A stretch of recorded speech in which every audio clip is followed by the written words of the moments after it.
வடல பொண்ணு நுனி நாக்கு வெத்தலையாலே செவந்திருக்கு.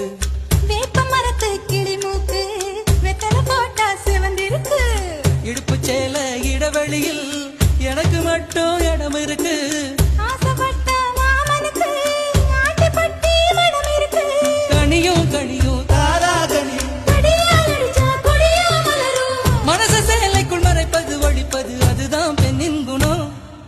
ஊசிலம்பட்டி பெண் குட்டி முத்து பேச்சு மோவசரம் பார்த்தே